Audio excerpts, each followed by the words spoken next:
Welcome to Visionaries Global Media, your number one source for podcasting entertainment.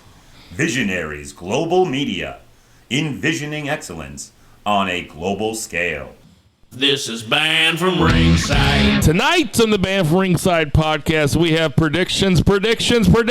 We have your AEW Double or Nothing predictions, your WWE Night of Champions predictions, your NXT Battleground predictions. Mercedes Moné suffers a very unfortunate injury, and we are not going to mention CM.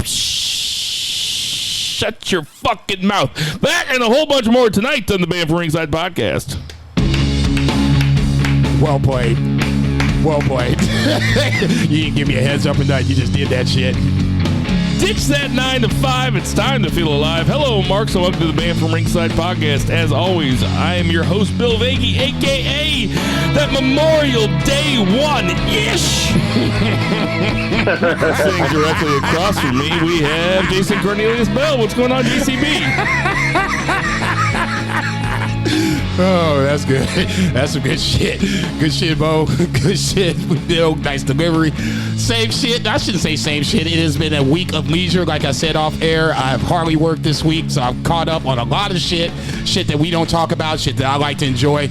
But we're going to talk about it all because this is a jam-packed fucking episode. So on that lovely note, I will ask the congregation to bow their heads as I read from the latest edition of the Banned from Ringside podcast, volume 309, chapter 3, verse 14 of the Good Smart saying, hashtag boo the heels. It's all good, baby. Listen, share, subscribe, repeat the holy trinity of BFR. I'm ready to do this shit, man. I ain't gonna fuck around. No need to filibuster. Let's do it.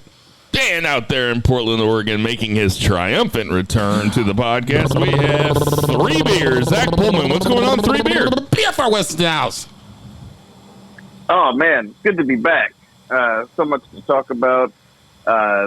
They're slowing down. We're gearing into summer. I am fully caught up on BOSJ and all of the standard stuff for what feels like the first time in months. It's a good feeling. It's a good feeling. We are coming at you from beautiful South City, St. Louis, my home for 16 years. I love this place until I have to drive in it now, and I'm like, you motherfuckers, there's so many fucking stoplights. Get the fuck out of my face. I'm yelling at people. I'm fucking screaming. But now I'm good. Welcome back.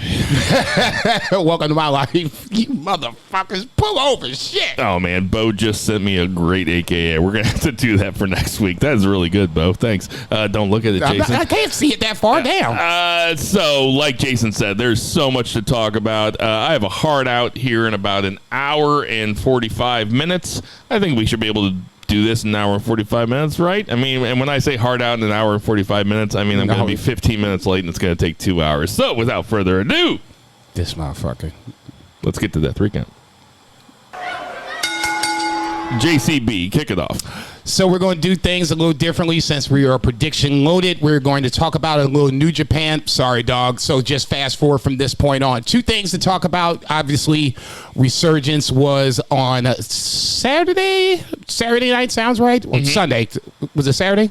It was Saturday, yeah. Saturday. Okay, it was late night Saturday. And then obviously BSOJ. We can kind of cut to BSOJ first because I think that's the more important story to talk about. If you haven't been keeping track, we'll just jump to the chase. We're down to the semifinals of the Best of the Super Juniors 30.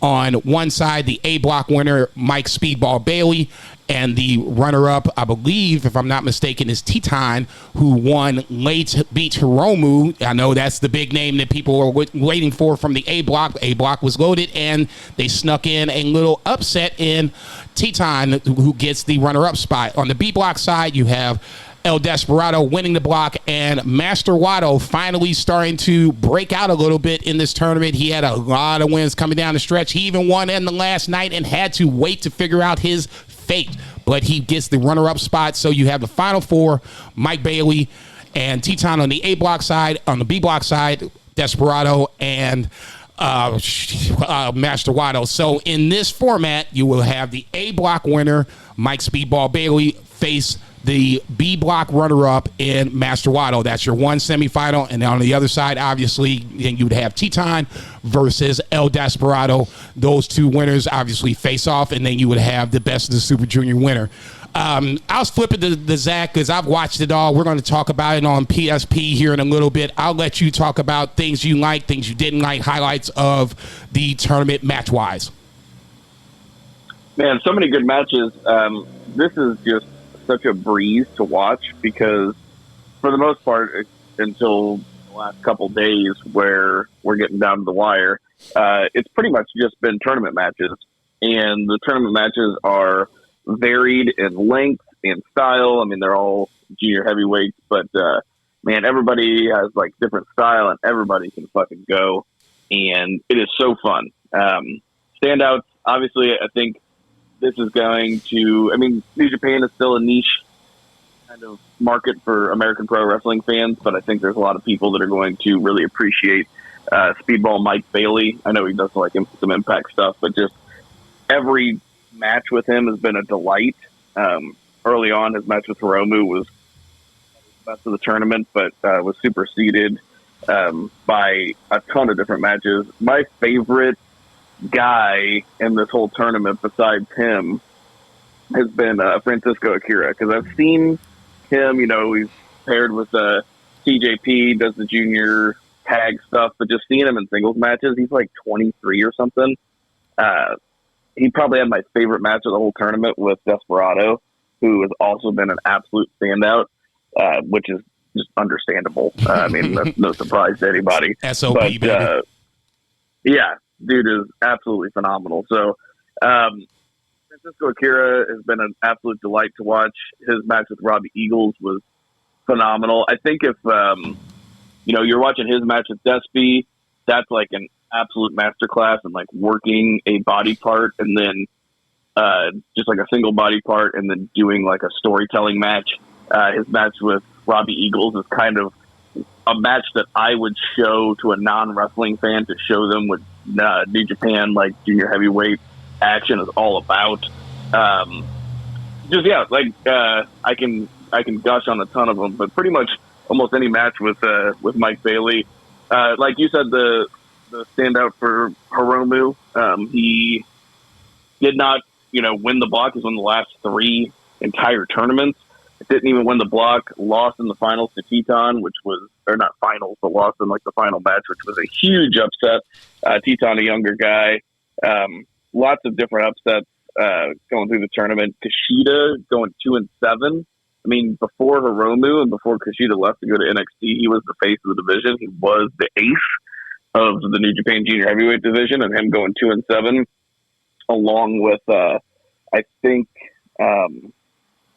Taguchi is also 2-7, which maybe a little less surprising, but Taguchi has been a backbone of that division for, I mean, since I've been watching, and probably over a decade.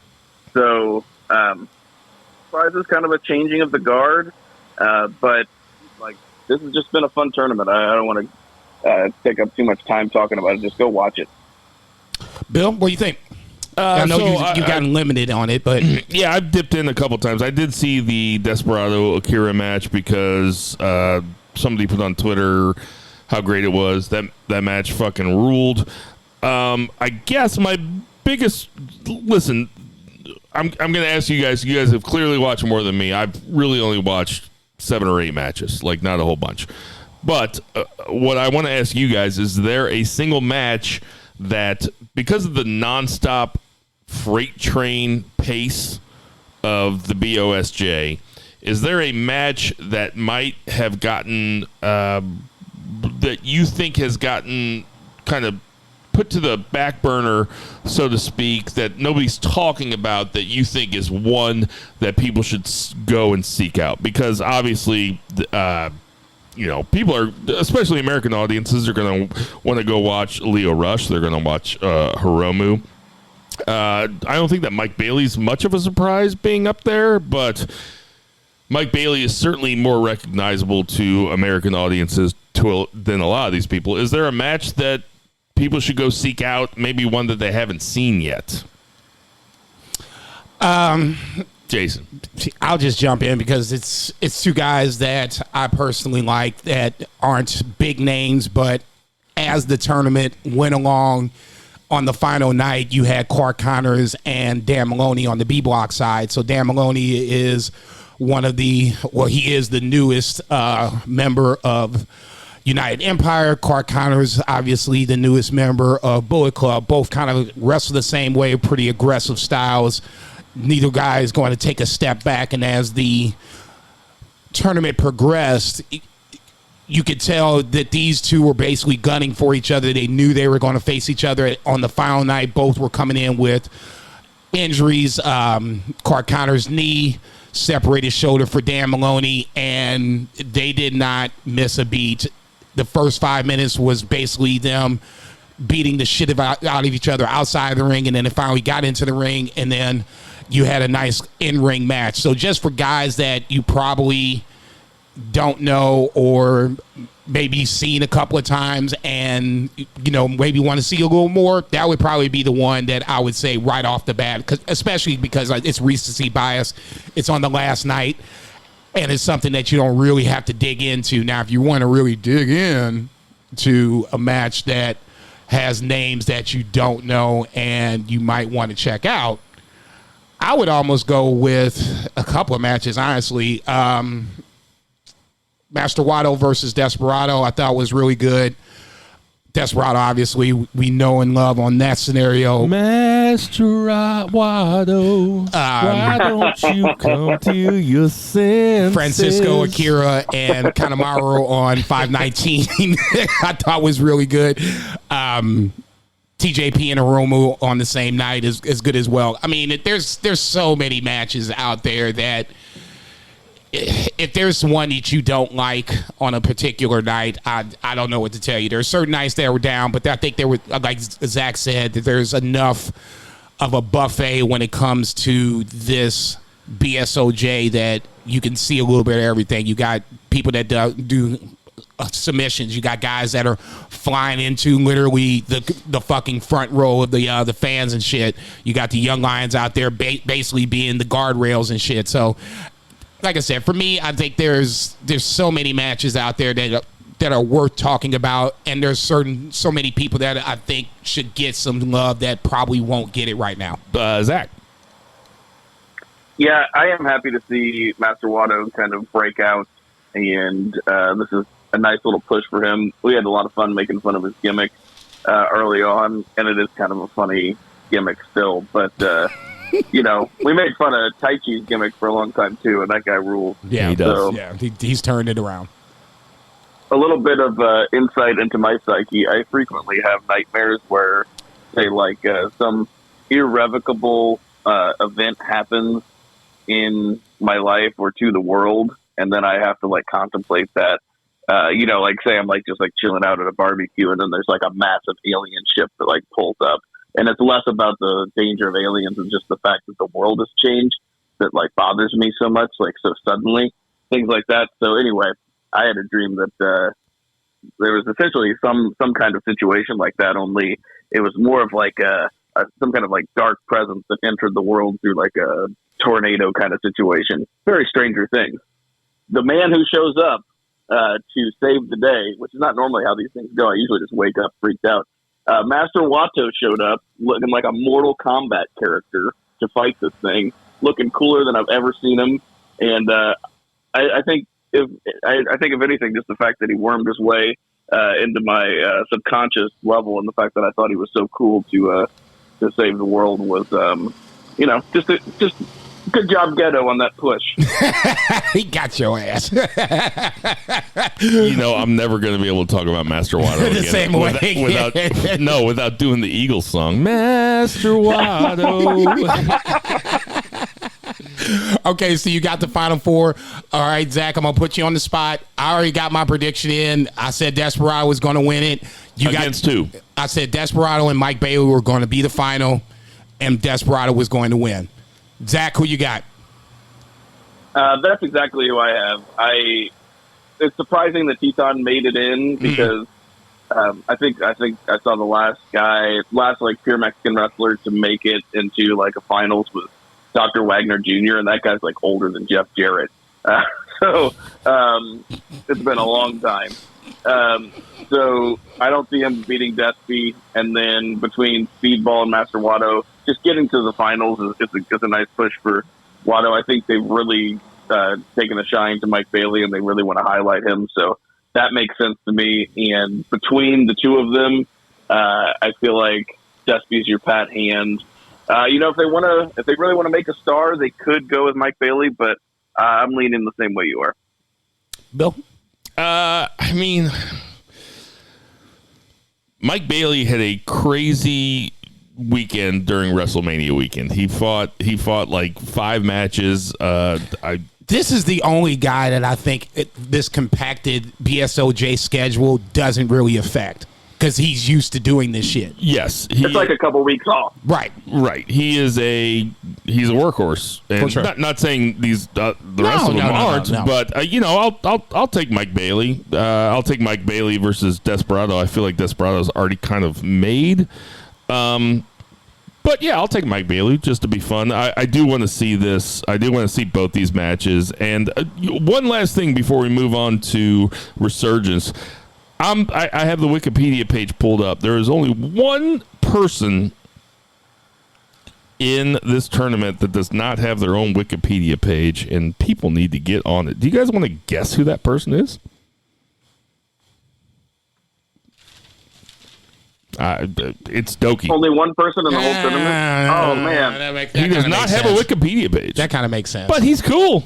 No. Doki, I'm a Doki fan. Like I said, there you go. One of the guys that I thought should Pretty get surprising. a love. So I'm going to create a Wikipedia page for Doki, and I'm going to say that he wrote Desperado by the Eagles and gave it to Don Henley. So let's move on to NJPW Strong Resurgence, which was real quick. Sure. He wrote it, but he couldn't perform it on stage, hence the Doki Choki. So that's why I had to pass it on. NJPW Strong Resurgence was Saturday night. It was kind of a showcase for the newly developed, let's call it NJPW women's quote unquote division, because they are kind of bringing people in. But okay, so I watched every single match on this. I didn't watch the preliminary matches, so I didn't see what's his face versus Christopher Daniels, which I heard was pretty good. Alex Coughlin. Alex Coughlin, thank you. I did watch all of the main event matches. So let's start at the beginning. Let's start with TMDK, which was Zack Sabre Jr. and Bad Dude Tito versus Virus and, help me out, Jason. Barbano Cabanero? God, you sound like you're from Mexico when you say that. No, you saw I had to take my time. Slow down, Jason. Slow down. I want to say that this was a perfect curtain jerker. This is the type of match, Zack Sabre Jr. I'm a Zack Sabre Jr. mark. He always delivers. He and Virus were doing some catch wrestling, some submission wrestling that was off the chain. Like, so good. I hope that Virus, that's how you say it, right? Virus? Yes. They don't say virus. No. It's spelled virus, but yes. they say Virus. Yeah. And those two guys are from CMLL. I would love to see Virus get a NJPW TV title match out of this, because those two guys clearly work really well together. Very fun match. The CMLL guys... No, they didn't go over, did they? Yes. Oh, yeah, they went over. Yes. So, what do you think about this match, Zach? Super overachieved. I was surprised. I'll occasionally throw on CMLL because it's on YouTube. It's a fun, Friday night show, but I was not familiar with these guys. And like you said, BSJ and Virus were phenomenal. And I was just like, holy shit. I was pretty riveted by the end of it. So, yeah. Very fun curtain jerker. Did not expect it. What do you think, Jason? I don't even watch CMLL. I mean, God forbid, it's one of the few things I don't watch. Wow. So this was two guys coming in. Fucking bullshit. So many hours in the day, man, in the week. In the Sure, month. I understand. I'm with Zach on this one. I had no idea what to expect. I knew ZSJ, love Bad Dude Tito, but the CMLL guys, no idea what to expect. And this overachieved. I love me some Virus. I'm with you. I want to see if you can get ZSJ through Ring of Honor, Forbidden Door, and all this other good shit. Even if it's not for a title, I'm at the Bryan Danielson point where I just want to see these two wrestle. Build the mat, make it a 20-minute match, and let them go. I thought they were that good. I'm with you on that. Their chemistry was crazy together, and they could have an amazing technical match at any given point. As Bros Clay would say, they don't need a top spot. They just need a parking lot. Zach. Fuck, I'm laughing at that shit. So next up, we had Mercedes Moné. Jason, help me out. Stephanie Vakir. Okay, thank you very much. I thought this match was also really good. It's fun to watch Mercedes Moné kind of let loose, kind of do whatever she wants to. She bumped, not only for in this match, but in the main event, she bumped like a fucking ragdoll, man. She was there to make people look good. She is game for stuff, and that's what makes the main event so disappointing. But I also enjoyed this match, Jason. Totally agree. It made me want to see Virus more, same way with Stephanie Vakir. I think it's time to start putting a little more respect on Sasha/Mercedes' name. I agree with you. She sold like nobody's business. The fact that she made me want to see what this other person has done before this, I think, is the sign of Mercedes doing her job. She put Stephanie over as she went over, if that makes sense. And I say it all the time, and if it doesn't, it doesn't. But like I said, these were two really good ways to just magically you had these two back-to-back matches, and all of a sudden you got a hot card coming out of the box. 3-beer. Yeah, totally unfamiliar with Stephanie Vaquero, and then again just completely overachieved. And yeah, she kept up with Mercedes when Mercedes was doing what she does. Like you said, cutting loose. It was good. Stephanie Vaquer made a name for herself amongst the hardcore NJPW people. Like, oh, yeah. I want to see more of that. Yeah, she was impressive. Next up was Willow Nightingale, who AEW fans will know. But Willow Nightingale had a long Ring of Honor run also prior to her NJPW and AEW work. Had a title match against Athena, obviously lost. And she was against Momo Kago. I think I'm saying that correctly. Jason's giving me, he's pointing at his nose, which means I'm right. Willow Nightingale goes over. Another great match. Surprisingly so, because as the guy that watches Stardom on the regular, I have very little expectations for this match. I just expected Willow to come in, handle her business, and keep it moving going towards the final, because obviously she's wrestling a second match down the line. They made Momo Congo look legit. I mean, this is one of her better matches, dare I say, one of her best matches I've seen, whether it's here or over in Japan. I was, once again, very pleasantly surprised. I did not have, like I said, any expectations for this. I assumed that we were going to get Willow and Mercedes in the final. How we got there was more of the fun ride versus, just me being right or whatever the case may be. Momo Congo looks a lot like Mayu Iwatani. So if you know who she is, hopefully she has that same career trajectory that Mayu does. I'm not holding my breath on that. She's got a long way to go, but ultimately I thought this overachieved as well. 3-beer, what you got? Yeah, same. I didn't give a shit initially about either of these kind of prelim tournament matches, and I also didn't give a shit about that tag match that opened the show. And then we're a few matches in, and I'm like, this fucking card rules. Even on my shitty pirated stream that I was watching it on, I was like, you know what, New Japan's all right now. Yeah, the first 3 matches were great, and then we had the 4th match. So here is where my criticism starts coming in. I thought that this card was bookended really well, and I thought the middle was pretty disappointing. So we have Fred Rosser, formerly known as Darren Young from the Primetime Players, millions of dollars, versus Juice Robinson. Now, the last match that they had in New Japan Strong was the one where Rosser reserved a seat in the front row for Juice Robinson's wife, who is Toni Storm. Everybody knows Toni Storm, who's listening to this podcast probably. She is facing Jamie Hayter for the belt at AEW Double or Nothing.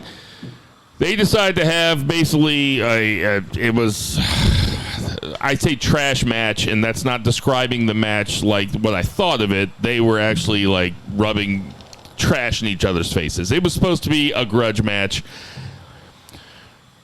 Listen, this is not why I watch New Japan. This is not what I'm looking for. I'm not looking for these walk-in brawls. I'm not looking for these trash matches. I want to see in-ring stuff. Juice Robinson and Fred Rosser are certainly capable of both of them are capable of being great in-ring. Rosser, called out, well, basically invoked a man's wife into it, and he's supposed to be the babyface. He is also an openly gay male who is trying to play the babyface, and then he forcibly kisses Juice Robinson's wife, Toni Storm, when she gets involved in the match after trash is being thrown all over everybody and everything. This match, it's not my favorite type of match, man. Like, I would rather watch these guys have a match in the ring. I'm not a fan of the walk-in brawls. I'm not a fan of Falls Count Anywhere, even though I may be surprised sometimes, like last week with Jericho versus Roddy Strong. I was not a fan of this match. Rosser tried. It seemed like they were trying to get the babyface pop for Rosser or a babyface reception for him as he walked out. But it's like, dude, you just kissed a guy's wife, and then they teamed up on you. What you think, Jason? Am I wrong? I'll say this: the build for this match itself, I didn't have a problem with, especially when Fred Rosser kind of, he was a habitual line stepper on this shit, and he stepped over the line, put a seat out for Toni Storm, and Juice whomped that ass. Okay, so you have Falls Count Anywhere. No problem with that. The execution of the match leading up to the Toni Storm appearance was definitely lacking. I will totally concede that. Toni Storm getting into the match then made it more interesting. Yes. But then I totally agree with you on how they booked Fred Rosser. If he's supposed to be the babyface, he shouldn't be manhandling anybody else. A, he shouldn't be calling out somebody else's wife. B, shouldn't be manhandling him. C, as a gay man, shouldn't be trying to kiss said wife. From that point, once he kissed Toni Storm, I was like, oh man, fuck you. Juice, you need to whoop his ass. And I was totally rooting for Juice Robinson from that point on. And the crowd was too. Because literally they had flipped. In that match, they had flipped fucking babyface and heel roles. And from that point on, Juice goes over. That's great. Why they even tried to make Fred Rosser the babyface afterwards? No clue. It was what it was. And I agree with you. I'm not a huge fan of Falls Count Anywhere. If done right, it could be really good. If done incorrectly, you get some shit like this. Toni Storm was the best part of this match. From that point on, man, we can do without. Zach, what'd you think? 5 stars? No, there were a couple of things I really didn't like about this. I don't necessarily mind the style so much, especially the sense of like a variety show. It changes the pace, and yeah, and it's in the middle of the card. Also, like fair. You got to change it up. I get it. But even if they were trying to turn Fred Rosser into like some abhorrent heel, which is not what they were intending to do, like just kayfabe sexual assault is not a way to go about it. Even if they were trying to make him into a heel, I mean, that's a spot that worked when AIDS was predominantly a gay man's disease, right? And it hasn't worked since. Like in the 80s, yeah, 100%.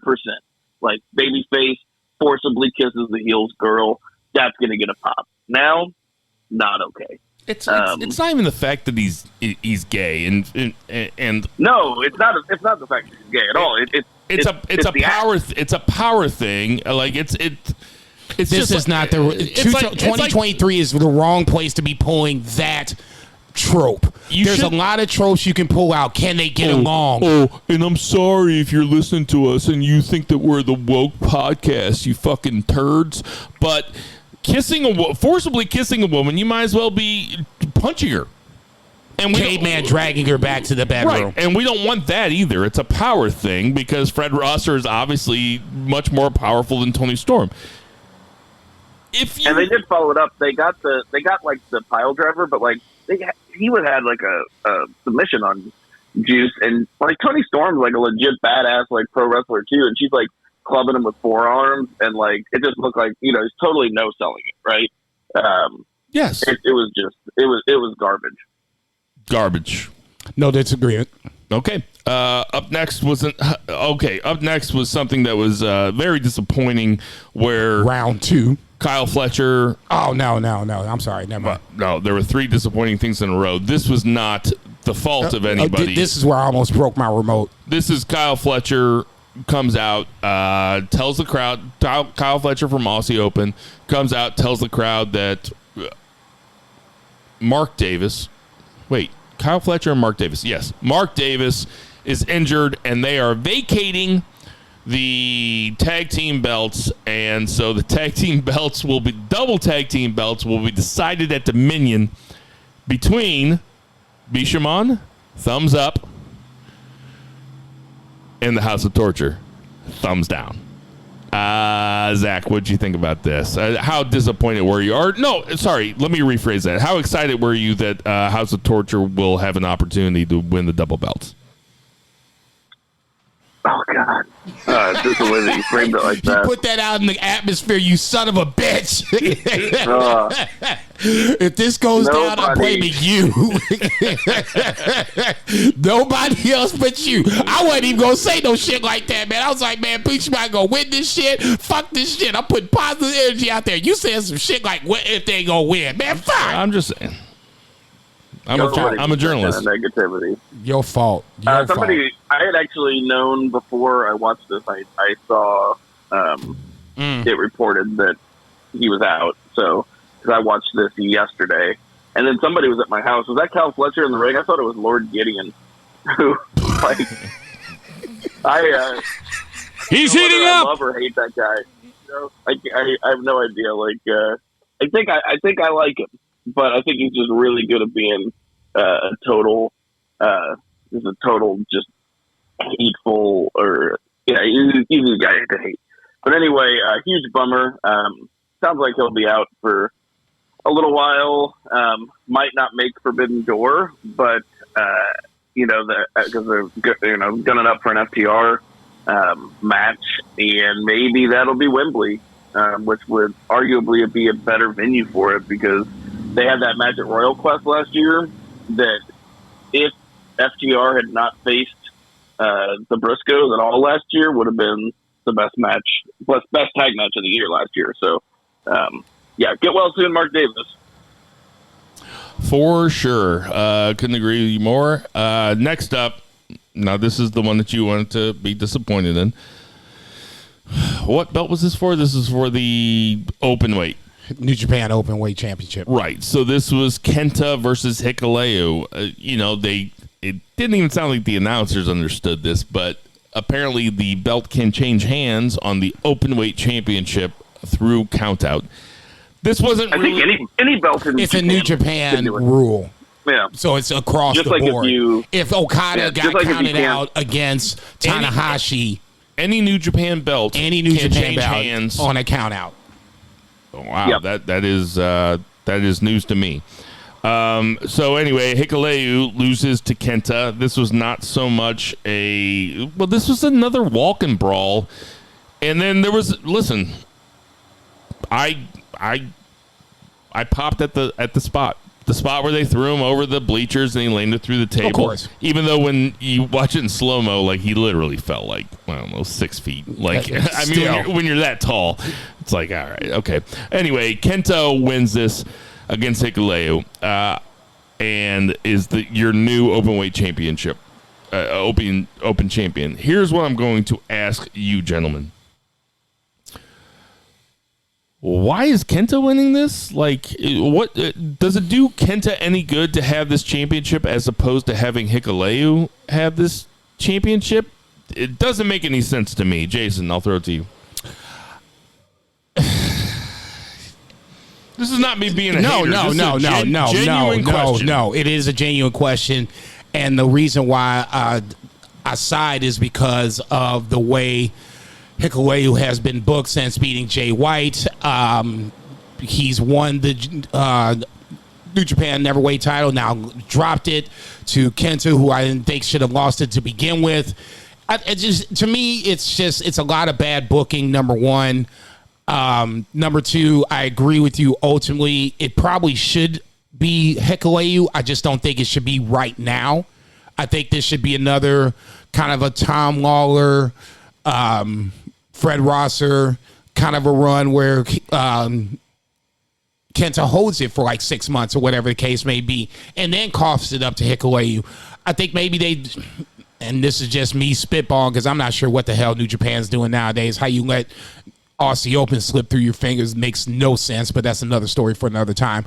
I just don't think they thought this thing through. Now you've gone back to a scenario where Kento was the champion, should have always been the champion. I don't know. I don't get it. Ultimately, it's a lot of indictment on New Japan booking for this scenario. Hikuleo should be not gunning for the New Japan Openweight Championship. He beat Jay White. He should be going for bigger fish than the developmental heavyweight championship. You know who else beat Jay White? Eddie Kingston. Zach, what do you think? Yeah, I mean, I agree in one sense. What you're saying makes sense. I do think part of it is, if I had to venture a guess, just the fact that New Japan is still largely a ticket and merch sale driven property because they don't get like rights fees like American companies do.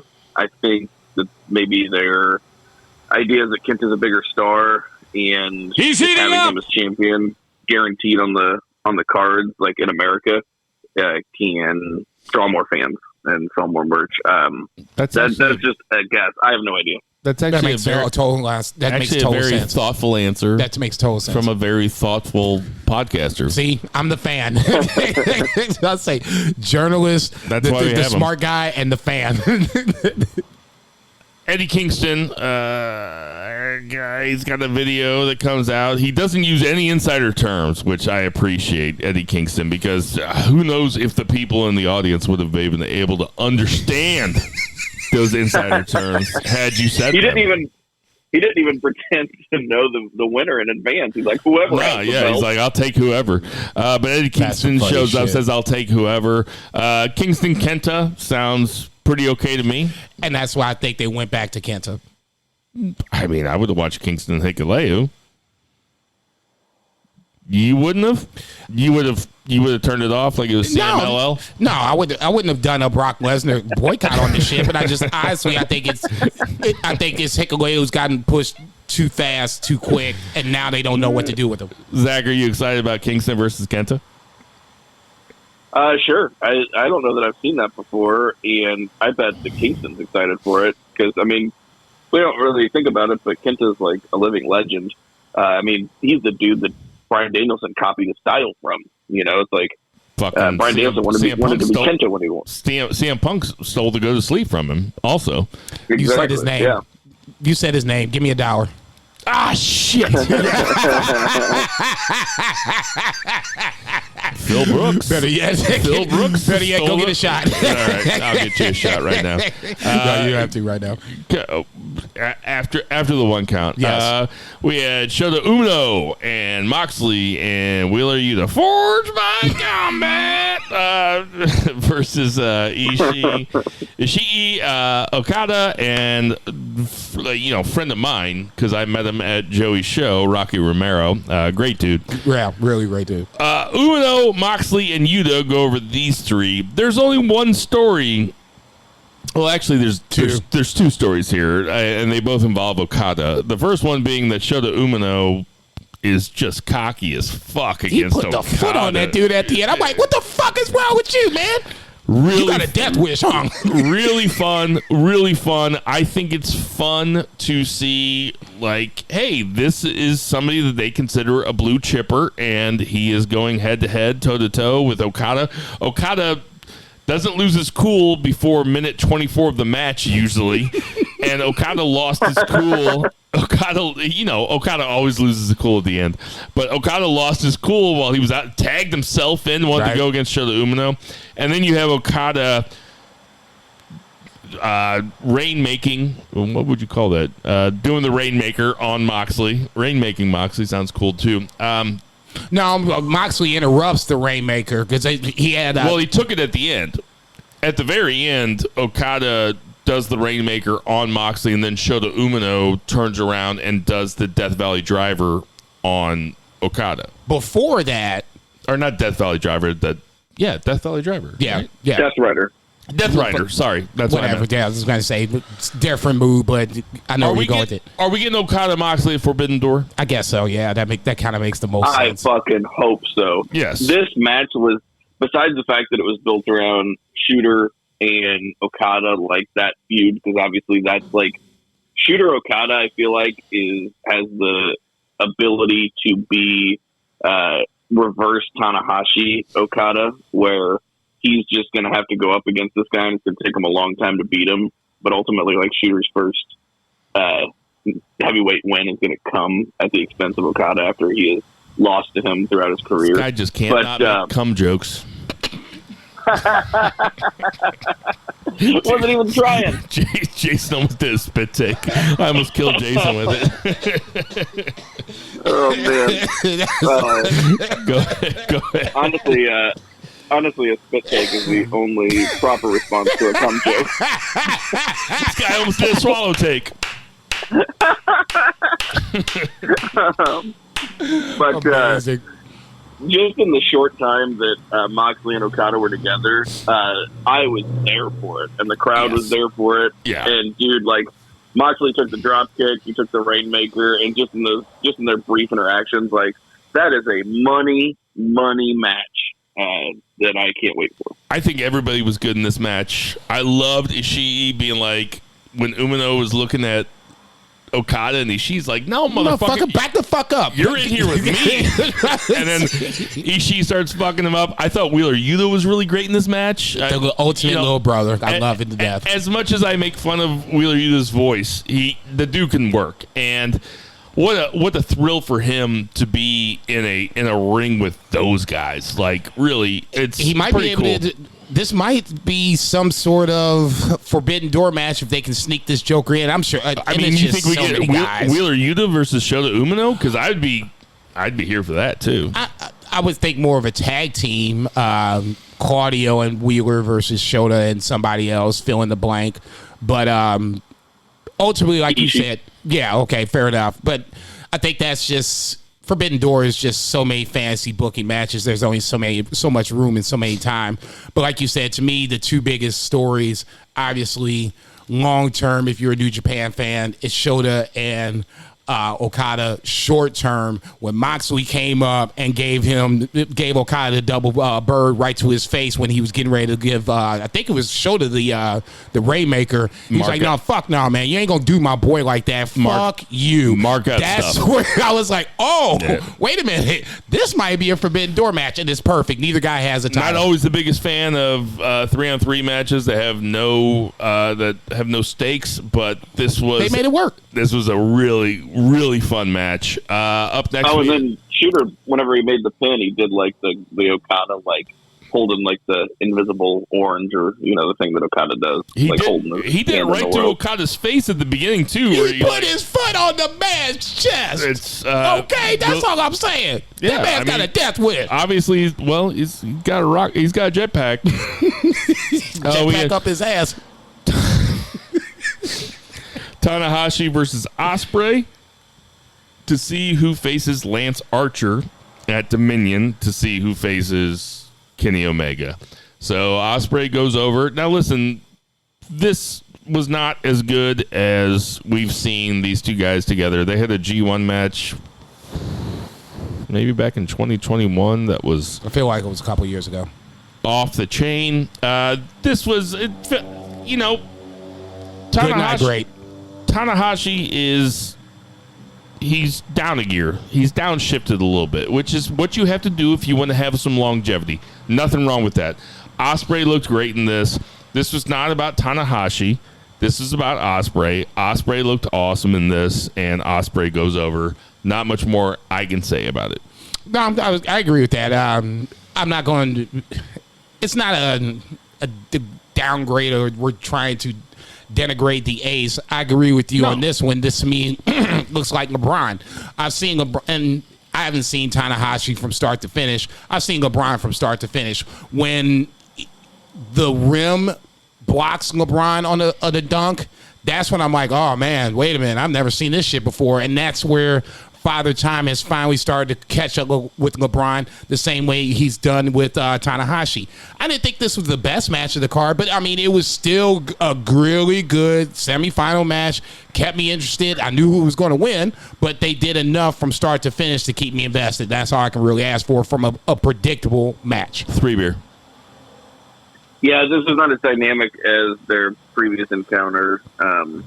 Really, I think, like you said, Tanahashi stepped it down a notch, but everything he does is like to perfection, and everything is methodical and has a reason. So I appreciate that aspect of wisdom about an older Tanahashi.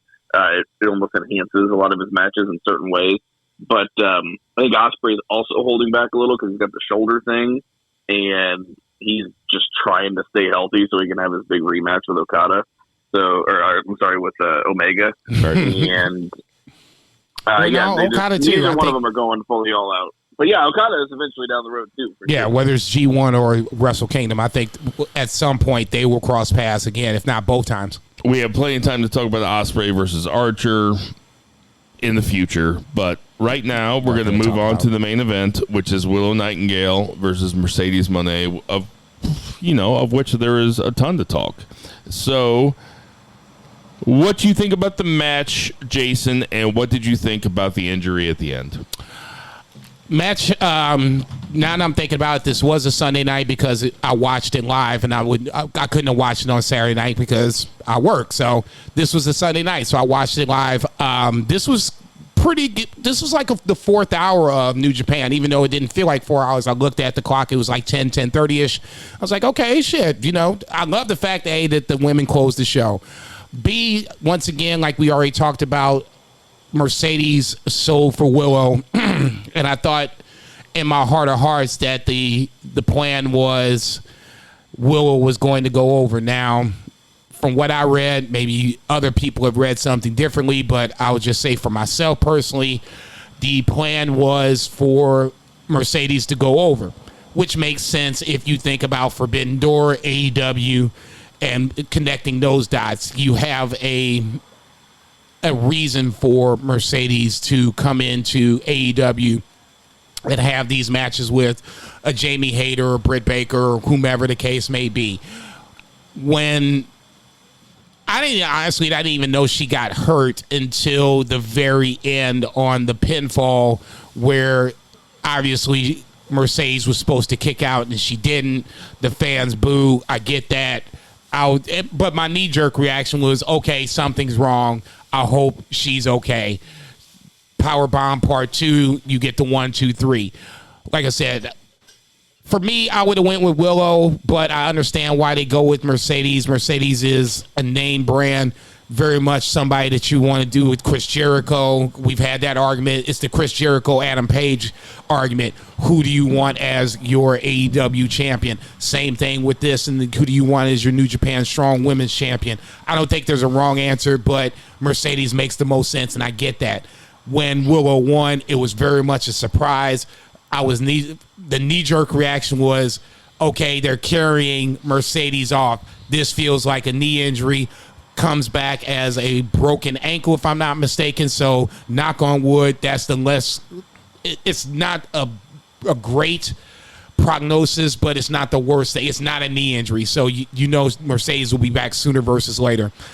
I'll just say this. I don't have a problem with Willow winning it. I get the why, but I just wished, for me personally, selfishly, they would have went with Willow from the jump. Okay. Zach, what'd you think? That is not where I thought you were going. Zach, what'd you think? Really liked the match until the finish, until the injury. I noticed she was kind of favoring her leg, and I was like, ooh, that doesn't look good.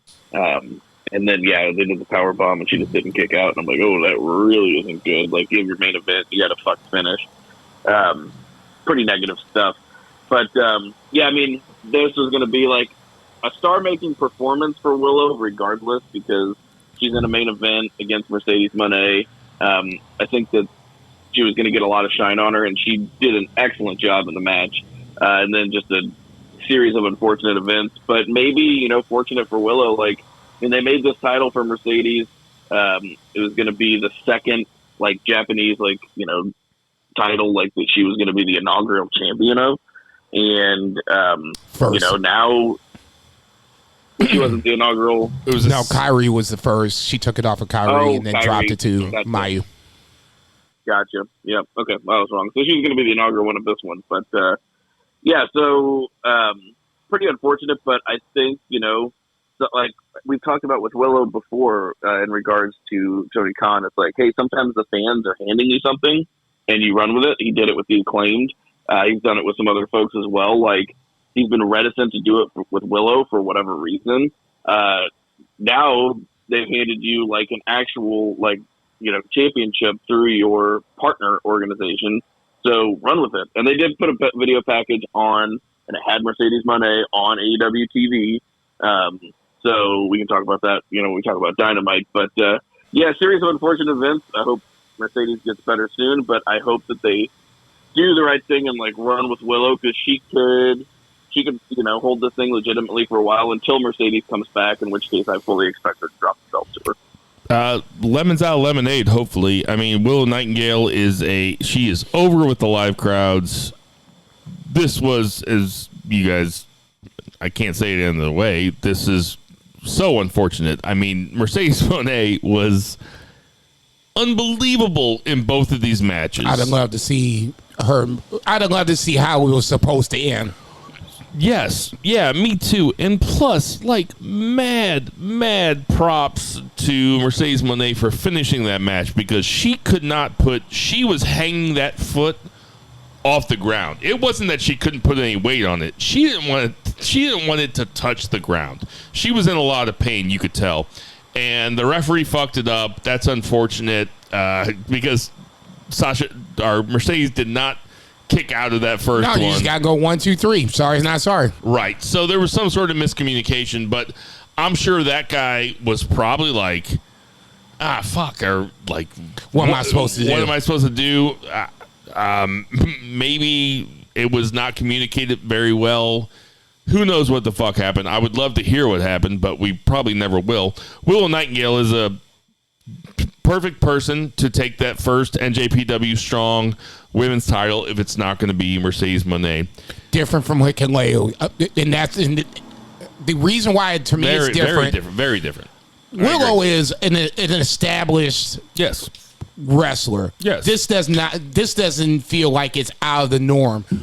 Hikuleo beating Jay White felt out of the norm. Him becoming the New Japan Open Champion felt out of the norm. With New Japan Strong Openweight Champion, that felt out of the norm.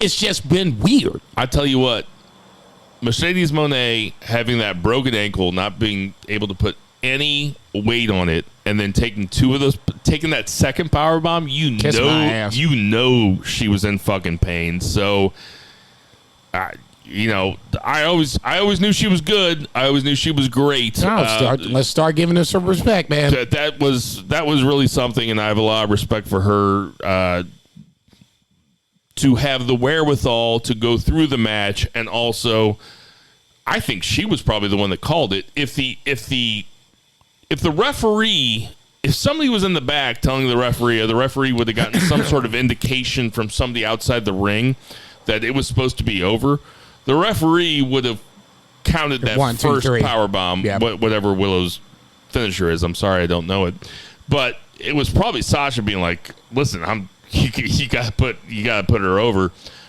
So mad respect. Very disappointing finish to what has been a very fun beginning to Mercedes Moné's New Japan career.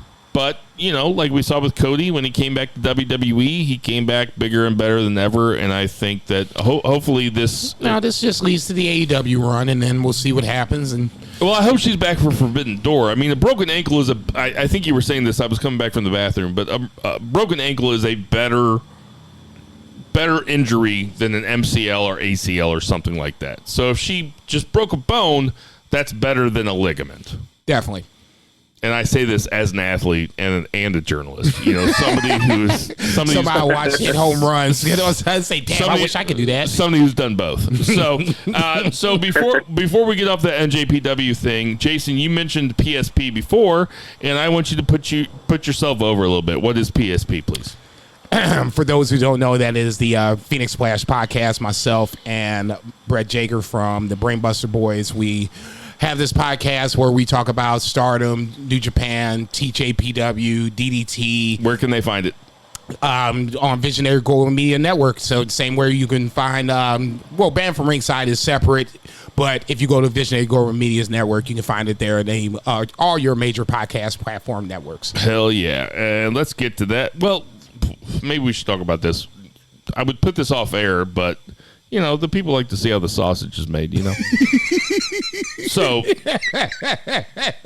boys, I have to be out of here in an hour and 5 minutes. Predictions. So should we start? We want to do Dynamite because Dynamite was good, but can we just... Well, let's try to do Dynamite, and then let's go through predictions as fast as we can after that. How about that? Done and done. Sounds good. All right, let's get to that 2 count. 3 beer. What's the 2 count? 2 count is AEW. I will, for the sake of brevity, skip over Rampage because most of the time it's skippable anyway. But there was a good opening 3-way tag match with Blackpool Combat Club and the Best Amigos, which was worth watching. Fun curtain jerker that played off of Wheeler Yuta's history with the Best Friends. So anyway, you said you were skipping it. I am. I'm not going to talk about it. I just wanted to mention it. So a lot of people might skip Rampage because it's very skippable, but they should watch that match if they want to have a little fun. With Orange Cassidy defending his international title against Kyle Fletcher, this is absolutely bonkers. It opens with a brain buster and then just does not slow down from there for like 15 minutes. And pretty much similar to other title defenses from Orange Cassidy, he just gets beat up and beat up and beat up, but manages to find a way to survive and ends up pinning Kyle Fletcher. But this match was very fun, full of pretty insane spots, lots of dropping on heads, back bumps on aprons, all kinds of stuff. Yeah. You know what I saw? I saw a lot of kicking out. There's a lot of shit that people should have kicked out of. It's like, oh my god, that how you always see the Seth Rollins Falcon Arrow, and it's like, god damn, that should be a fucking finisher. How is that not a finisher? Kyle Fletcher did a couple moves. I was like, I've never seen before, and I was like, god damn, which is fine. I mean, that looked like a finisher, kind of like the Falcon Arrow. and OC kicks out. Okay, real quick. Is Orange Cassidy making any kind of case right now? If the year ended right now today, would Orange Cassidy be in the running for Wrestler of the Year? You have to. Like him or not. Zach? I feel like you got to mention him. I don't know if he's going to make it, but he's in the running. Yeah, for sure. If Roman is going to be lauded for 1,000, no, don't look at me like that. I didn't say Orange that. Cassidy's had a better year than Roman. I'm not saying he hasn't. Okay. But if we're going to laud he's definitely Braun, defended his title more. okay, there you go. There you go. Roman defended his title. There it is. Twice? There's that one. There's that one. It's Rocky Marciano. There's that one. What about Joe Louis? No, what about Rocky Marciano? Rocky Marciano. There's that one. It's Rocky Marciano. Kick Joe Louis's ass. Fuck you. Who's right. next? So I said we were in a hurry, and then Jason and I just did 30 seconds on Coming to America. Okay, what was next, Zach? Next is pretty funny.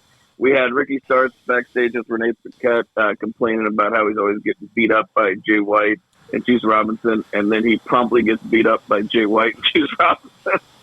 And that's it. Big fan of this segment. Shit. Big fan. Kiss my ass. Go ahead, Zach. I'm out on Ricky Starks. I love watching him get his ass kicked. What the fuck, man? I'm out on him. Dude, he just never mind. Go ahead, Two Beer. Go ahead. Just be Chris Jericho. Just wanted to say. So the middle part here gets a little fuzzy for Chris me. Jericho's ass. Go, Two Beer. We're getting ready to go sideways. I see it coming. The middle part gets a little fuzzy. I had a lot of people in and out of my house. I had both of my kids had friends over, and then their parents. There was a Jack Perry promo that was backstage. I mean, I saw it. I just, as far as I'll run it down, but I don't have a lot of details on saying. But yeah, Jack Perry promo, obviously setting up the 4-way for Double or Nothing. But this was probably as boring as I thought it was, and I probably didn't mind missing it. Am I right? Are you talking about Jack Perry? Yeah. MJF's line later on completely fucking gutted me. It was so fucking funny, saying that Jack Perry, he wishes that Jack Perry could be put in an echo chamber. Oh, so he could just hear himself, so he could bore himself to death. that's so good. I'm like, dude, just stop it. Take the mic from him. God damn it. Oh, my God. You know how many people you could say that about? Just fucking the most boring motherfuckers in the world with nothing to say. I'm not talking about any of our fans, but I am talking about some of our fans. People I know. Not even talking about fans. I'm talking about in Jason life. Certainly no one who hosts a podcast. No, none of those people. What's next? Next, we had FTR come out, and Wheeler's forehead was very red. That was what really stood out to me. Very red forehead. Dax was he was bandaged up, but they had that whole fight where Dax gave the accidental pile driver, which I thought was hilarious. And so anyway, they call the accidental pile driver. Yeah, you ever accidentally pile drive somebody? Only in wrestling. Only in wrestling can you give somebody. He's like, I couldn't see. Hey, it wasn't me, dog. I'm just pile driving anybody in front of me. The guy with the pencil behind his ear spit tequila in my eyes and accidentally pile drive my best friend. Thank you. Hate it. So that's pro wrestling in a nutshell. But so Briscoe comes out, and Mark Briscoe, and basically Dax is wanting him to shake his hand, and just really aggressively, he's like, "You're gonna shake my hand," and he slaps his hand. Yeah, he's like, "You're not gonna embarrass me on national television." He's like that TikTok of that guy on the plane where the guy's getting kicked off the plane. He's like, I just want to shake his hand. Motherfucker, get your ass off the plane. He's like, just shake my hand. Nah, boy. Keep it moving. Right. So I'm going to say here, because I was texting with Bo Geisman about this segment earlier today, because he texted me after I went to bed last night. He said, ooh, Dax was cutting motherfuckers up last night. because he called them TNA rejects. And I talked about the Queen Mother or whatever, and he said, I'm not talking about Karen Jarrett. I'm talking about Dixie Carter. Guys, Dax, that's bullshit. Do not disrespect Double J like that. Jay Lethal might be a TNA reject. Double J is not. He is a legend. He's a legend in this business. Double J is a legend in this business. Do not disrespect him like that. Black Machismo has entered the chat. What do you think about this, What's Jason? funny, he called him TNA reject. Like Jarrett founded the company. Yes, exactly. It didn't ring true to me at all. It kind of made him come off as kind of CM Punkish. Give me another $1. Fuck, I owe you $2. Right. You know how I feel about Triple J to begin with. Where's Karen Jarrett, I guess? She just came and she's left. Well, Briscoe shoved her. Let's not shove the ladies, guys. Let's not shove ladies, and let's not kiss them when they don't want to be kissed. Can we just say that? Sorry to be too woke for you guys. Check. I'm drinking Bud Light, and I'm going to Target, you fucking idiots. That's how woke I am. That's what's Target today. I have very little interest in this. I'm just ready for the match. Triple J to move along, FTR move along. I don't even care who wins the match.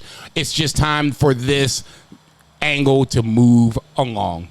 What's next? What's the world coming to when I can't drink a Bud Light and then go out and enjoy my favorite pastime of shoving women and kissing them on the lips without their consent? Can you imagine just being one of these regular people that isn't on Twitter, that just walks through Target, drinking their Bud Light, and not knowing that they've taken Satan's side in the Great Culture War? And they're like, what if we kissed next to the park bench with the anti-homeless spikes on it?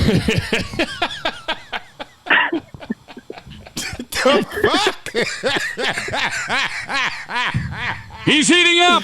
That was a joke just for me, I think. What's next, Zach? Jesus Christ. All right. So Renee Paquette is backstage with Sammy Guevara, who wants to cut another babyface promo.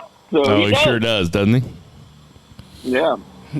This is It on was just TK, as man. incongruous as the last one. It's on TK. Come on. At a certain point, you got to look. Is he a babyface or is he heel? I got something to say about TK later. What's next? TK did the... The House of Black Open. Okay, this is the House of Black. Okay, so this was better than the last open house match because they didn't do a fully dark crowd, but they did some weird lighting. But it was still better. But it wasn't like, I still just prefer like a normal show. But this was like super fun for like the 5 minutes it lasted. Like Blake Christian, Metal League, AR Fox just flying all over the place. And then they just murdered them and did a triple submission. It was awesome. I really liked this. It was a total sprint, but yeah. This is what should happen if you're going to have this open challenge. House of Black is trying to establish themselves as the six-man title behemoths. And if you're going to have an open challenge where any three guys back there can become a trios team, this is a fun gimmick to me because if they let it run for a while, one of these days, the three guys that are going to come out are going to be formidable. Right.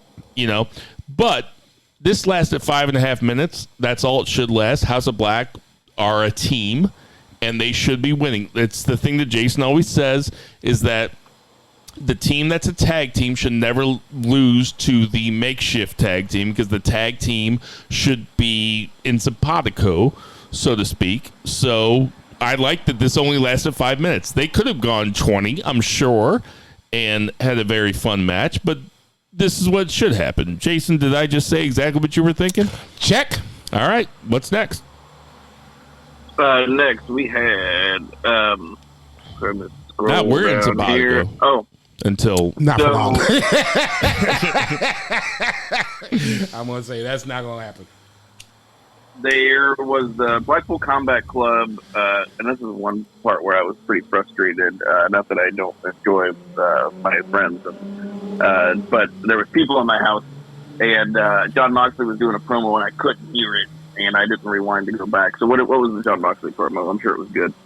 Yeah, I mean, it was a John Moxley promo that was pretty good. I couldn't say a single thing he said, but I like every single time he said something, I was just nodding along with it. I was like, Danielson basically laid it out. Was like, we got two objectives this weekend. Number one is to win tonight, and then obviously Anarchy in the arena. We're going to win there. Moxley just basically piggybacks off that. The one that's more towards at the end after the main event. That's the one that needs to be talked about. This was just an amuse-bouche, if you will. Oh, you can tell Jason worked that up for his restaurant. He's heating up. I really don't. I just know what the fuck it is. All right, so we had MJF walk out, and oh my God, this cracked me up. He walked over immediately to the commentary table, takes a drink of Tony Schiavone's drink, and then throws the rest on him. Just A+ stuff. You ain't shit. loved it. Sin City should be called Virgin Vegas. Once Sammy Guevara's tongue to get stuck in a light socket. Wants Darby Allin to climb Mount Everest with his shoes untied, and then the Jack Perry echo chamber joke. Just really good. Basically, maybe like threw a little bit of shoot stuff in there. After he put them all over as people that never, he said, us four have never had the benefit of being on national TV prior to AEW. The cheat code. So he did put them over prior, which... We disagree upon that, but I don't have a problem with that. No, I love it. No, actually. I just like heels being heels. Yes, that's just me. But even the best heels, I mean, even Paul Heyman puts the guys over, and he's the best heel, right? I'm not disagreeing with that. Okay, not disagreeing with that. All right. But he mentions that, and he says that nobody wants him to have this belt, which is kind of a shoot. Honestly, there's rumblings that about his reign and things like that. Even though I think it's been pretty good. It just hasn't been as dynamic. He doesn't wrestle as much, but when he has, it's been really good. I expect Sunday to be very good as well. But he's talking about how he whirled it into storyline and said, "No surprise that TK put me in a 4-way because." That means that I can lose my title even if I don't get pinned because even he doesn't want me to have this title, which I think is fun in a kayfabe sense that the booker who makes the matches would be like, I fucking hate this guy. Let's do whatever we can to get this title off of him. Right. And let's face it, MJF is the title holder. He's holding the big boy belt because he exists in a meritocracy. He was undeniable. He could have been put on TV and shit the bed. He could have been put on TV and not been must watch. Might have had a couple bad promos. Maybe didn't do that well through the whole Jericho thing, through the Wardlow thing. But he's the heavyweight champion. It is a meritocracy. He was undeniable. That's how good he is. Now, do I want him to be the belt holder for a year? I don't think so. But I have predictions coming up later on. But I will say that, it is a shoot. He earned that through being a must-watch talent. Agreed. Totally. Yep. So he gets cut off by Darby Allin, who just is fresh back from Hot Topic, wearing some elevator shoes. And man, he called those lifts. Dude, I was dead. I'm like, man. Do you ever think those Four Pillars guys get back there and they're like eating Cheetos together and he's like, hey, can you take it easy? Yeah, okay. Like, I know I'm short. You're short too, dude. You keep talking this shit about my shoes, man. Lay off the fucking shoes. They just came in. Look, it's probably the same conversation the fucking Lollipop Guild had, like, after they stopped, shooting. Jason's just shaking his head. Never mind. Okay. I'm sorry. I'm done making fun of short people. Please. There's a lot of us out there. I'm not even considering. No, you gotta be You got to be 6 inches taller than any of those guys.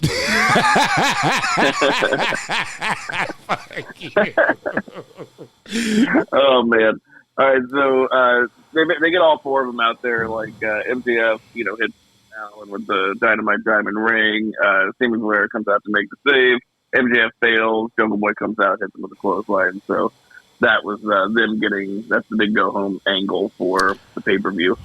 Can I make a quarterback decision here?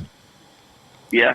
Let's skip past the Wardlow part. Let's skip past the Valkyrie versus the Jobber and Jade Cargill part, and we'll skip past Adam Page. We'll skip past Daniel Garcia and Roderick Strong. We'll talk Adam Page. Hangman Page. Sorry. No, Adam Cole and Jericho. No, but there was Adam Cole and Jericho, and then there was an Adam Page part. You're back. I'm saying the last 2 parts that we can talk about that we should talk about here. You know what? I'll edit all this part out, but and then we'll get to the predictions, because everything else, like, we could talk forever about it, but we have predictions coming up. So let's talk about TK, and let's talk about the main event, and let's talk about Sabu, and then everything else we can just put into the predictions. That's perfect. I was going to gloss over it anyway. Tony Khan's AEW Collision announcement. So we were waiting for this. Been a lot of rumblings because of he who must not be named. But pay me $1. Pay me $1. No, he didn't say the name. Every time you say he should not be named, you owe me $1. Jesus Christ! So I mean, is it Phil Brooks? I'll give you $1 right now. Now you owe me $1 too. I'll give you right now. So what can Don't say it again. You're gonna owe me another $1. All right. I'm a prisoner in my own house. That sucks, man. You should try being married with a kid. Oh shit! That's great. Right. So he announces June 17th in the United Center to a big pop, because that is the signal. That's the smoke signal that CM Punk's going to be there, because if it wasn't, they were going to announce it at Daly's place. Pay me $1. Yeah. Venmo Bill $1. I think we're all even now. Think we're all even? Yes. Did Tony K... That's the story. So let me ask you this. Did Tony K... Did he seem on cocaine or off cocaine during this segment? On. You know what's hilarious? So Stella comes out. Oh, Jesus. Stella sees, like, I'm watching, and she walks out, and she watches, like, the whole thing, like, completely silently, and then she's like, is that just, like, his character? Because she gets to, like, wrestling thing. He's heating up! I was like, no. I was like, that's just the owner of the company. That's just him. That's incredible. Kids just know the devil when they see it. So, speaking of Tony Khan being on drugs, Adam Cole, baby, and Jericho have their contract signing, which is a very good segment by all accounts, right? Did you like it, Jason? Yeah, it was better than most contract signs. Did you like it, Zach? Oh, it might be my favorite contract signing of all time. Adam Cole was unbelievable. He was so good. Jericho was just purely Jericho when he's like, what kind of man would let his wife get beaten right in front of him? Yep, it was so good. And also the surprise factor, like, who in the fuck would ever say, no one in that building was expecting the reveal, and that's why I loved it so much. When he said, one person got thrown to a table, and I had no idea what was going to happen. He said homicidal, suicidal, and I was like, oh, genocidal. And I was like, is it going to be homicide? No. Like, that's what I thought at first. And then he said the next word. I was like, uh-oh. Did anybody expect Sabu? Once he said homicidal, suicidal, I was like, fuck. Here comes Sabu. Okay. Which doesn't make sense to me as a fan that... No. Sabu coming out and being in the corner of Adam Cole, baby, in this match is something that would only happen to a billionaire cokehead with nobody around him that tells him no. He was blasted on Blow one night, and he was like, yo, we should fucking get Sabu. And everyone's like, yeah. He probably bought it from Sabu. Sabu was selling it to him. Sabu got off of his shift at Chili's on the fry side, and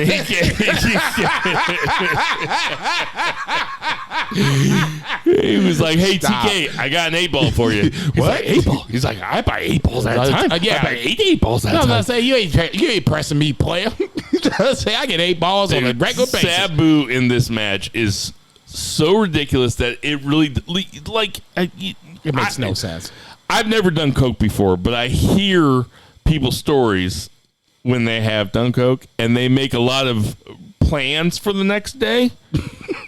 Not necessarily, not me, because I've never done it. No, but, a good journalist should never, ever. well, even journalists that I say good journalists. Oh, thank you. Okay, yes.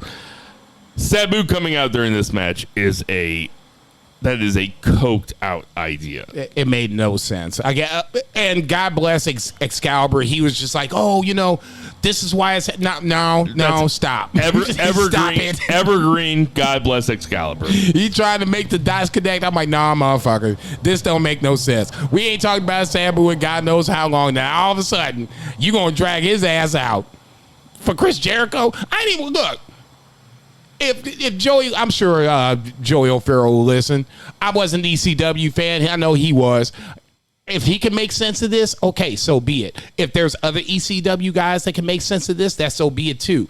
You can't, in the AEW landscape, Sabu makes no fucking sense. Zero. At the end of the day, though, like for a nostalgia pop and the No fact that it's just question. going to be like, it's going to be wild and crazy. I am 3 beer. totally down to see 3 beer. I'm down if for this, it. If this was WWE, I'm sorry. I'll speak for me. I have a little problem with this because this is nostalgia, and this shouldn't be AEW. This is what, year 4. It would make sense if Sabu had something to do with one of the 4 years that AEW has been around. He hasn't, and that's my biggest problem with this. I mean, Tony's a huge ECW mark, so like, Fair enough. That's what it is. Okay, and totally fair. It just doesn't in the landscape of the ECW world and the Chris Jericho, Adam Cole story you're talking about. Sabu is kind of the round peg, square hole. I mean, I think he's more like a. No, go ahead. When I think about Sabu, I think about Mick Foley. Just like, I mean, Mick Foley and Sabu used to have. I mean, even like Terry Funk, and I looked him up. He was born in '64. He is only about 15 years younger than Sting. So, I mean, that's something. I thought you were going to say me on that one. I was like, I was getting right back, man. Fuck you. All right, I don't want to talk about this. I just want to say something about it. You guys aren't allowed to talk about it. Roderick Strong has a great finisher. Very cool finisher. I want to see Roderick Strong versus Daniel Garcia in another context when they're not the second in line to Jericho and Adam Cole. I'm just kidding. You guys can talk about that. No, I'm going to say I'm surprised Roddy won. Great finisher. It was a really fun match that nobody in the audience seemed to really give a shit about until the end of it. I really enjoyed it. I remember saying a long time ago in this podcast that I thought that Roderick Strong might be the best worker in Undisputed Era, and sometimes you watch him work and it's like, fuck, he is really good. His finisher is really good. Lucha Brothers versus BCC. The Young Bucks come out at the end. Killer match. I mean, a match that we don't deserve on every day, on weekly television, but it ended up ruling. This is the type of shit that we are spoiled with these days, but Lucha Brothers versus BCC was awesome. Moxley cut a killer promo to end AEW Dynamite. Just absolutely killer. What do you think, Zach? Oh, it was an awesome match. Having, what's his name, Bryan Danielson on commentary, just being Bryan Danielson on commentary, like not even talking about the match, just talking about on a scale of 1 to 10, he's a 17 when it comes to being grizzly. Like, I don't even know what that means. Man, when he says, see, when Wheeler Yuta took that pile driver and he goes, Blackpool Right. Combat Club. He's like, we work our necks. Okay. He's like, you think the elite work their necks? I was going to say, he brought up Steven Regal. It's like, see, Steven Regal told us to so tuck our good. necks in. That's how we take a fucking pile driver. And then later on, he was like, oh, yeah, Will Uter, you're going to take some, lashes for, doing whatever. I'm like, dude, Will Uter is such a fucking, the little brother of BCC. I love it. The fact that you make fun of him and the fact that now Brian Danes just kind of throw him underneath the bus because he did something wrong in the match. He's the little brother, man. Listen, I love him. I just He sounded like he make was- fun of his voice. When He sounded him and like he was Cardio were mad. kind of like, going, Cardio does his thing and he puts his arms out and he went side to side and then Will Uter was doing the same thing behind him. I'm like, stop being a little brother, dude. You be your own man. It's okay. I'm a little brother. It's okay. Zach, what were you saying? Sounded like he was shoot mad that not pin the shoulders whenever he was doing his pinning, but it didn't put weight on the shoulders. He was just like, motherfucker. Like, just so mad. Yeah, absolutely killer match, killer promo, and again, this is pretty good Dynamite, pretty good go home show. I'm interested to see. I feel like all these AEW pay-per-views, until they have a bad one, I'm just going to assume that they're all awesome, and I'm going to keep giving them $50 every 3 months. Yep. Sunday. That's exactly right. Interesting day. I don't know if I'm going to be able to watch it while it's happening. It is, you hear all these people talk about, like, apparently there's a Impact pay-per-view this weekend also. Friday. Okay, so Under Siege. when I hear people talking about how they're going to have to explain to their family why they're watching 16, 20 hours of wrestling this weekend and not spending time with their family, I'm like, you guys are fucking dorks. Like, just fucking stay off of social media and watch it later. Like, it's not the fucking late 90s. Like, you don't have to watch Angle versus Jericho on Sunday night and just make sure that you watch it or just not do it. Go ahead, Jason. For the lone representative of someone that doesn't have wife and or kids, I will say this. I understand their plight, but I agree with you. It's not hard to stay off social media. You just have to commit to doing it. Yeah, you just have to stay away from text messages Yeah. from Murray, the Murray Man Murray. And that's going to do it for our 2 count. No! He's going to be so mad. He caught a straight bullet. He didn't even know where even close. This bull was like curved all the way from St. Louis to Kansas City. Love you, Lucha Chris. Okay, so our 3 count is going to be, hey, Jason, I want to show you something. Zach can't see this because he's not in the room. Okay. I went through my office and I found a notebook, of which there are plenty. But this one says BFR predictions. So this book is only for predictions. And I'm going to keep track of who wins all predictions going from here on out. Okay, so we're starting at Night of Champions. So next year's Night of Champions, we crown a winner. No, I think that we're gonna go from now because we've been doing predictions, but we haven't been keeping track of them. Let's do it from now until the end of the year, and then Of 2023. of 2023, Okay. and then we will start January 1st. Okay? All right. So, Jason is going to the bathroom. So, Zach, what do you want to start with? Do you want to start with Night of Champions or Double or Nothing? If we have time, we'll do Battleground, but we don't have to do Battleground. What do you want to start with? Let's do, since we're already talking about AEW, let's just go into Double or Nothing. Okay, let's do Double or Nothing. So what I'm going to do right now is let's start with the last thing we were talking about, basically, which is Adam Cole, Bebe, versus Chris Jericho. Who do you have? My knee-jerk reaction is Adam Cole. They might push this one on and continue it on a little bit. I'm going to say, man, I might have talked myself into this. He's been losing a lot lately, so I'm going to go with Chris Jericho. I am going with Adam Cole, Bebe. Who do you have, Jason? Yeah, you talked yourself into that one, 3 beer. I think it's Adam Cole, baby, and I would be surprised if it wasn't. Occam's razor. We have Ethan Page and the Guns versus the Hardys and Hook. Jason, I'm going to let you go first. I think there's a step. And I should say that if the Hardys win, they have Ethan Page's contract. Pre-show match makes sense. I'm going with the baby faces. Give me the Hardys. That's exactly who I have. Who do you have, Jason? Or Zach, I'm sorry. Going with the Hardys. Okay, we have Jade Cargill, who is 58-0, 59-0, something like that. She is versus Taya Valkyrie. I'm going to go first here.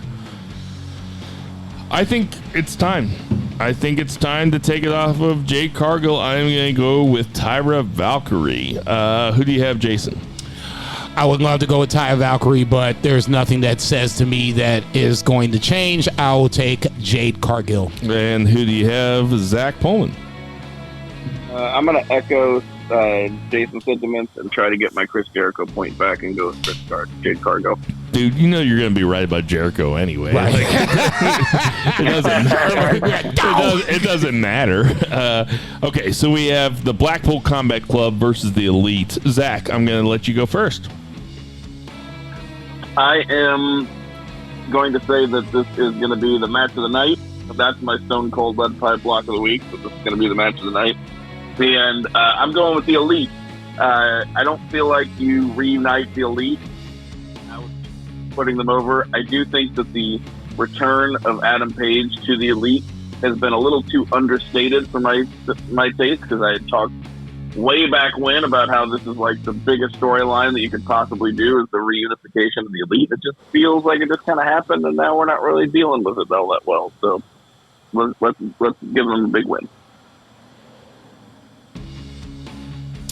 Who do you have, Jason? I'm going to go with the swerve on this one. I'm going to go with BCC. I think Don Callis was missing last week. I think he reappears this weekend and tips BCC over the edge and gets them to win. I see you, so you don't have to prove anything, but yes, I see you. Go ahead. I'm taking the Blackpool Combat Club. Also, it makes sense to have the heels win here rather than the baby faces, especially if you're trying to establish BCC as as the heels that they are. People don't want to boo those guys. No.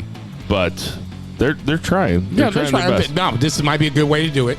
Okay, Wardlow versus Christian Cage in a ladder match for the TNT title. Jason, you're up. I'll go with this one as my Stone Cold Lead Pipe lock of the week. This needs to be Wardlow. It has to be Wardlow. I know it's Christian Cage in this match with ladders, yada, yada, yada. I'll take Wardlow. I'm taking Wardlow. Also, Christian Cage is there to make Wardlow look good. That's... Yeah. All right, so Zach's taking Christian Cage then. I mean, if you say yeah, that's not a vote. That's good enough. No, I got you. I got you for Wardlow. Okay, we have FTR versus Triple J. I will take this one. If we're going to keep this story going forward, and Mark Briscoe is going to be a part of it, I'm taking... Don't do it. Jeff Jarrett. I know you. And Jay Lethal. I'm taking JJJ. Oh, man. Zach, who are you taking? Unreal.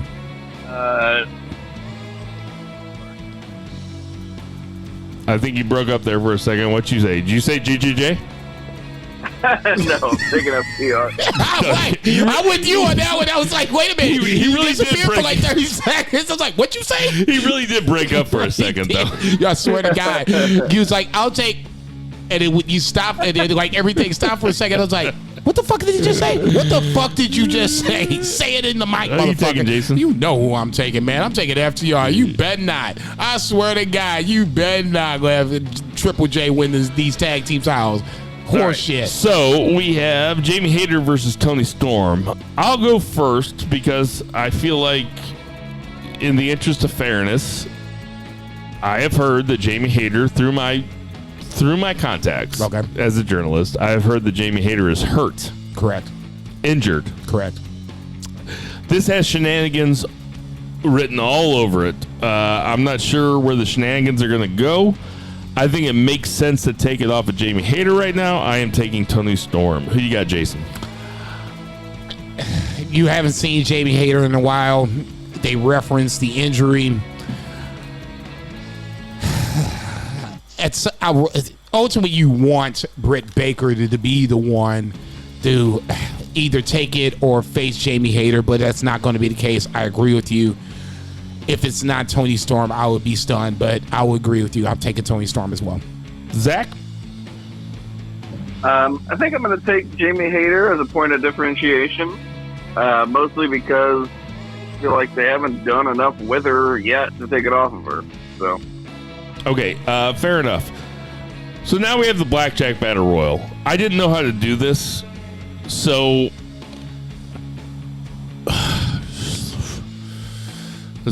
okay. So if it's not Orange Cassidy, then give me somebody that is your winner. Right, you can take Orange Cassidy or the Field. No, you can take Orange Cassidy or the Joker or the Field, because there's always a Joker in one of these, right? So let's do it like that. Let's do it like that. Let's do it from least to most. Field, Joker, or Orange Cassidy. Perfect. Let's go like that. I love that. I'll start it off. I'll go first. Okay. I'll go with the Field as the least likely to win. You don't even know who the fuck it's going to be. The Joker is my second least likely because it's usually somebody that's, that's a name that you don't see coming. But I'm still going with Orange Cassidy to retain. He will retain through all this chaos. And then the next time he is on the title defense, that's when he loses. I don't know who it's going to be. He retains here, but then loses the next time out. Zach, who you got? I'll go with the same order as Jason, and for the simple fact that I would find it unfathomably bad booking if Orange Cassidy loses his title that he's just elevated so well with these defenses by just getting tossed out of a battle royal. Man, I hate when I write shit down and you guys say shit that makes sense. Because I wrote down Orange Cassidy is least likely, the Joker is second, and the Field as first. Totally makes sense. Statistically, that's the way to play. Totally makes sense. But that's going to be 0, 1, and 2. Yeah. Yeah, we're not going to be crazy. It's not big points. Yeah. Okay. All right, but this is going to be least likely to most likely. Okay. And we're going to talk about the Four Pillars match, which is going to be, and we haven't talked about it really, this is going to be the main event, and there is no doubt. I know that you guys said that the Anarchy in the Arena might steal the show. This is going to be the best match. These guys are going to pull out all the stops. You have legitimate psychopaths in Orange Cassidy, in Sammy Guevara and Darby Allin in this match. You have Jungle Boy, who is a very steady lucha type wrestler, and then you have MJF. I am rooting for these guys. I think that this is going to be the best match of the night, and I'm going to go MJF is the most likely, Darby Allin is the second, Sammy Guevara is third, and I'm going to say that Jungle Jack Perry is the least. Jason, you're next. I'll go in traditional fashion, least to most. I'll agree with you that Jungle Jack Perry feels like the least likely to win. I'm going to switch 3 and 2. I'm going to go Darby Allin as 3. Not no disrespect to Darby, but number 2, I like Sammy Guevara a little better, even though his flip-flopping booking has been of suspect. But number 1 should be no doubt involved. It should be MJF retaining. 3 beer Zach. Who you got? I have it the way Bill had it, and I do think that the match is going to be excellent, even if nobody expects the title change. I think the match is really going to deliver. Everybody's going to have something to prove. Everybody's got a chip on their shoulder. Agreed. These guys are mad that there are guys like us saying, "Hey, they should not be in the main event. This should not be the title picture." No, for better or for worse, these guys they're hearing it. They know what's being said, and they're going to try to put on the best match possible. They're all capable of putting on great matches. I'm predicting a 5-star match. Elite versus BCC upon knee-jerk reaction. If it was me, that's my main event. What a great problem to have, right? Right. Well, it's a great problem to have until you really start having to really start booking. This is all fun and games, but at a certain point, Aussie Open obviously has come over to AEW. They're all elite, and I've always kind of talked about why I didn't like the tag team division. Now you're bringing one of my favorite tag teams in the division that is kind of struggling. Another story for another time, but yeah, great problem to have until you actually start having to deal with it. All right, we're going to talk about WWE Night of Champions. Let's start with Becky Lynch versus Trish Stratus. Jason, you're going to go first. I'll make this the easy part. This is the lockdown, the lock of the week, at least on WWE side. It has to be Becky Lynch. You having a stroke? I wish I was. What kind of thing is that to say? Yeah, I wouldn't have to work tomorrow. There's no reason that Becky Lynch is. It's small. It's micro with me. Don't have to work tomorrow. I don't think anything is more indicative of how terrible of a system capitalism is the fact that we're fine with a stroke as long as we don't have to fucking be a cog in the wheel for 24 hours. Just put me in front of the Sopranos just over and over again. All right, you're taking Becky Lynch. Who you got, Zach? I got Becky. Yeah, I got Becky too. Okay, next up we have Ripley versus Natalya. I'm just going to write this down for everybody. Rhea Ripley. Okay, and then next up we have Bianca Belair versus Asuka. Zach, you can go first. I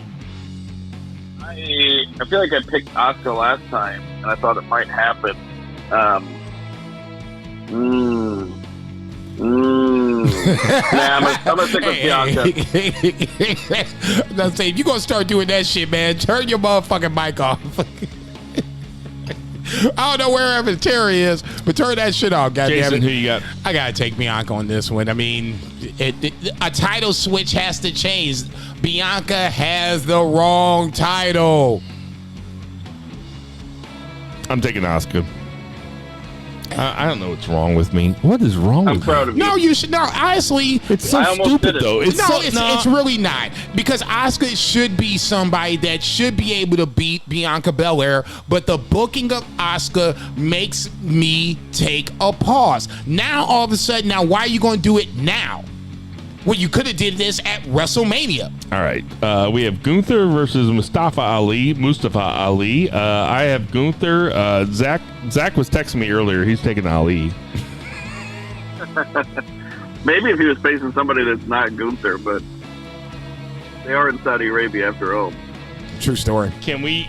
I'm putting Gunther down for everybody. Can we say that on Raw, when Ali was cutting that very heartfelt promo and Brock Lesnar busted by him and said, what did he say? Get a life? Get a life or grow up? Dude, say whatever he said. So I was just like, man, damn, dog. Man, Ali was just trying to get over again. All right. Again. All right. Then we have the three big ones. So we can... think about it. Do you remember whenever Mustafa Ali was supposed to win the Money in the Bank? Yep. And then fucking Brock Lesnar walked down to the ring and stole it. Like, it's like Brock Lesnar is always there to just... Well, no, hang on. The year that he was supposed to win it, he got hurt. Kofi won it. If I'm not mistaken, that's the year after. That was not Money in the Bank, though. That was when Kofi won Elimination Chamber, right? Or no, he won a gauntlet match. That's what it was. That was when Kofi got over. It was not Money in the Bank, because Money in the Bank's early. It was closer to WrestleMania. Okay. But Mustafa Ali was the dude at the top of the ladder holding the Money in the Bank whenever Brock Lesnar's music hit. He wasn't holding it. He was climbing up there, and then Brock just ran down there and snatched his ass up. If he was holding it, it'd be over, and I totally agree. I get what you're saying. It's a shitty way to put Brock Lesnar as the guy. You don't have to have him win Money in the Bank to be the guy. That could have easily went to Mustafa Ali and be like, thanks for your hard work or whatever the case may be. All right. So we're going to take a break from Night of Champions right now, and we're going to do Battleground real fast. I just want literally less than 20 words about each one of these. Creeds versus Gallus. Gallus are the champions. I'll take the champs. Zach. I'm going to take Creed. They're improving. I'm taking the Creeds also. No, you know what? No, fuck that. No, I'm taking Gallus. Ilya Dragunov versus Dijak. Dragunov. I am taking Dragunov also. Who do you have, Zach? Dragunov. You're doing what? Okay, so you have to give me least to most right now. We have Wesley, Tyler Bate, Joe Gacy. Jason. Gacy, Wesley, Tyler Bate. I'm going to do the same thing. Okay, there is something that is... There's something inside of me that... I said, what did I say, 20 words? Yeah, I was about to say that's way more than 20 words. Yeah, okay, I'm taking Joe Gacy. I hate him. I'm taking Wesley, and I'm taking Tyler Bate last. You taking Tyler Bate last? I'm taking Tyler Bate last. And you're taking Joe Gacy to win? Yes. Okay. Because for some reason they like him. Okay, Noam Dar versus Dragon Lee with the British rules. Heritage Cup. You're welcome. Who you take? I'm taking Dragon Lee. I am too. Who are you taking? Zach? Alicia Fox. Come on, man. No, I'm taking Dragon Lee. Lyra Valkyrie versus Tiffany Stratton. I'm taking Stratton. I missed that Noam Dar. I'm taking Stratton too. She's won me over without even me watching. Yeah, she's won me over too, bro. She won you over. It was real hard. Yeah. Hey, best moonsault ever. He's nice way to go. He's almost 50. It wasn't real hard. It was kind of soft hard. You know what I mean? Are you taking Tiffany Stratton also? Nigga, I will come over there and beat your ass. And then, so we're all taking Tiffany Stratton? Yes. And then we have Carmelo Hayes versus Braun Breaker. I'm taking Carmelo Hayes. Ditto. They're not gonna switch it back that fast. No, I'm taking Carmelo as well. Zach? Yeah, Carmelo. Come off mute, motherfucker. Thought he stroked out. Okay, so we have Cody Rhodes versus Brock Lesnar. Jason, I'll let you go first. Brock all day, every day. Cody Rhodes is coming in with the kayfabe style, broken arm. Come on, man. If Cody wins a second time with one arm, you are taking away any kind of storyline to go forward. Cody's got to take another L on this one. I'm taking Brock Lesnar. Who you got, Zach? Yeah, same. It's one thing to beat Seth Rollins with one arm. It's a whole other monster to beat Brock Lesnar. Can't do it. I wouldn't expect this match to go more than 5 minutes. Let's set the over-under at 5.5. You taking the over or under? Man, I just said that, so I gotta take the under, but it's probably the over. But I'll take the under because they'll probably stomp around a little bit. I'm taking the over, but not much more. Yeah, I'll take the over. I'll take the under from when they first put their hands on each other. I'm talking bell to bell. Yeah, okay, over. I'll take the over. 2 beer, 5.5 over. Yeah. All right, but probably less than 8. Kevin Owens and Sami Zayn versus Roman Reigns and Solo Sikoa. I've been thinking about this all week. Very interesting segment on SmackDown where, they're telling their story. I appreciate them telling their story.